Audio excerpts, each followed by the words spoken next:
जय माता दी मित्रों, कैसे हो आप सब। आशा करते हैं आप सब अच्छे होंगे, खुश होंगे।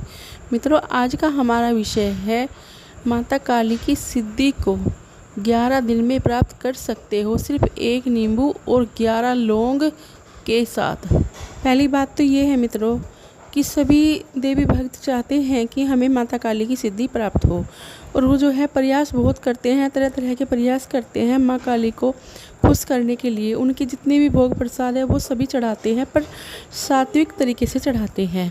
तामसिक भोग जो है अगर गृहस्थी वाले लोग नहीं चढ़ा सकते, इसलिए सात्विक चढ़ाते हैं, पर बहुत ही भाव से चढ़ाते हैं। पर क्या होता है कि उन्हें माता काली की सिद्धि प्राप्त नहीं होती। वो बेचारे पता नहीं कितने कितने साल हो जाते हैं पूजा पाठ करते करते, पर उन्हें वे जो चाहते हैं वो उनके साथ कभी नहीं होता।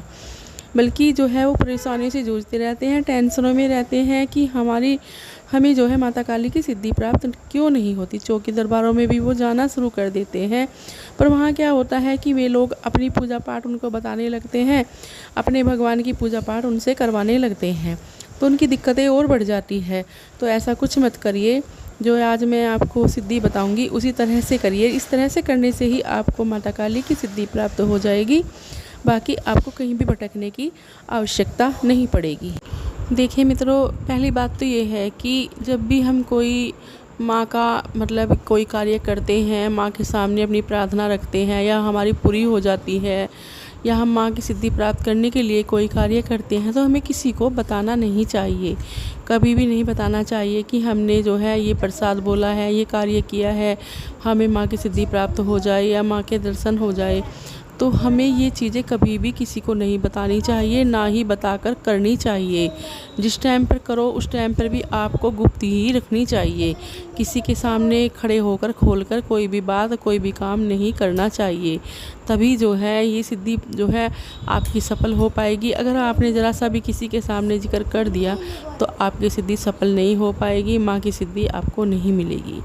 तो चलिए मैं बताती हूँ आपको करना क्या है। आपको लेना है एक साफ़ सुथरा नींबू, पीला नींबू होना चाहिए, और आपको लेनी है साथ ही लौंग साथ लेकर आपको उस नींबू के अंदर गाड़नी है। जैसे 1 लौंग गाड़ी, माँ का आपने मंत्र जाप कर लिया, ओम क्रीम कालिकाहे नमः, ओम क्रीम कालिकाहे नमः।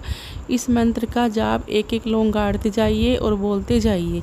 आपको ऐसे ही बोलना है, और आपको ये कार्य जो है पूरा 7 दिन तक ही लगातार करना होगा, क्योंकि जब आप 7 दिन तक ये कार्य सिद्धि के लिए करोगे तो आपको सिद्धि प्राप्त माता काली की हो जाएगी। तो आपको जो है ये अपने के मंदिर में ही बैठकर करना है। अपने सिर के ऊपर से 7 बार ही आपको उतारना है और माता काली के मंदिर में जाकर उसको चढ़ा देना है। ये कार्य आपको 7 ही दिन तक करना है लगातार, और 7 ही बार अपने सिर के ऊपर से उतारना है और माता काली के मंदिर में जाकर चढ़ाना है। बोलना है, माँ ये जो मैं कार्य कर रहा हूँ ये मैं आपकी सिद्धि प्राप्त करने के लिए कर रहा हूँ। आप मुझे अपनी सिद्धि प्राप्त कराइए माँ, और मेरे सारे बिगड़े काम बनाइए, मुझे सही राह दिखाइए। तो इस तरह से आपको प्रार्थना माँ से करनी है, और ये कार्य 7 दिन तक करना होगा आपको। तो इस तरह से जब करोगे तो जैसे आप जा रहे हो तब भी रास्ते में किसी से, कोई कितना भी जान पहचान वाला आपके हुआ, बोलना नहीं, और जब उधर से आओगे बोलना नहीं, बिल्कुल भी नहीं बोलना। घर पर भी नहीं बताना कि आज मैं क्या करके आया हूँ या क्या करके आई हूँ। तो इस तरह से मंत्र बोलते जाना, और ये सिद्धि आपको जो है माता काली की करनी है, उनकी सिद्धि आपको प्राप्त हो जाएगी। बस आपको गुणगान किसी के सामने नहीं करना, अपने मन में ही रखना है। फिर देखिए, पहले दिन से ही माता काली के एहसास आपको होना शुरू हो जाएंगे, तो तीसरे दिन माँ काली के दर्शन आपको होना शुरू हो जाएंगे, माँ की सिद्धि आपको प्राप्त हो जाएगी। तो मित्रों, ये कुछ जानकारी थी जो मैंने आपको दी है। अब मैं आपसे विदा लेती हूँ, मिलती हूँ एक नई जानकारी के साथ। आशा करती हूँ आपको मेरी वीडियो पसंद आई होगी। जय माँ काली, जय माँ दुर्गे।